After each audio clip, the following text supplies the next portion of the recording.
વિદેશવાળા ભારતને ભિખારી દેશ માનતા હતા. બોલો, મોદી સાહેબ આવ્યા પછી વિશ્વના દેશો ભારતના વખાણ કરવા માંડ્યા. આ 100%ની વાત. અને એ વિદેશ જાય એટલે સામે વાળાનો હાથ પકડીને એવો જ દબાવે તો ઓલું ત્યાં જ એગ્રી થઈ જાય કે આ કાંઈક છે જ ભાઈ. ચીન વાળા જોવા પૂરતી જ આંખું ખોલ દે, કોઈ ખોટી ન બગાડે, આમ જોવા પૂરતી જ. હવે મોદી સાહેબ ચીન ગયા ને ચીનાનો હાથ દબાવ્યો, ચીનાની ટબા જેવી આંખું થઈ ગયેલી. બોલો. હા, અને 24 કલાક દેશની સેવા કરે છે ને મોદી સાહેબ. એને ક્યાં ત્યાં દીકરા દીકરી વરાવવા. 24 કલાક દેશની સેવા. આપણે તો હારી માંદી પડે ત્યાં જવું પડે, નહીં તો એના ધુવાણ આપણા રહોડામાં નીકળતા હોય. અને આ ટેકનોલોજીનો ઉપયોગ એને જબરજસ્ત કર્યો.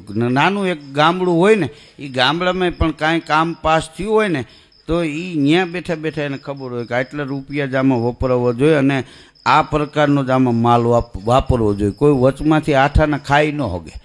આ વિદ્યાર્થીના જે સ્કોલરશીપના રૂપિયા આવે ને, એ વિદ્યાર્થીના બાપુજી એમાંથી લઈ ન હોગે, વિદ્યાર્થીનું જ ખાતું અને ડાયરેક્ટ એમ એના પપ્પાએ એમાંથી આઠાનાની ગુલ્ફી ન ખાઈ.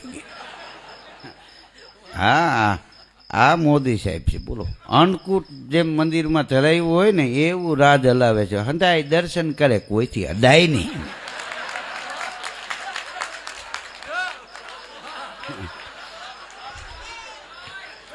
આ કઈ જેવી તેવી વાત છે. અને એવી જમાવટ ભાઈ. હા, અને આમાં તો શું હોય, હવે એક પરિવાર લઈને આપણે બેઠા છીએ, આખા પરિવારમાં એક પરિવારમાં બધા ન્યાય ન આપી શકતા હોય તો એકલો માણસ આખા દેશને ન્યાય ન આપી શકે. આવું બધું હાઈલા રાખવું જોઈએ. કરે એને કે અમે ગાય છીએ તો કે ને કે ભાઈ બરોબર મજા ન આવી, ગાય છીએ એટલે ને કે આમાં બેઠા હોય તો અમને કોઈ ન કહે.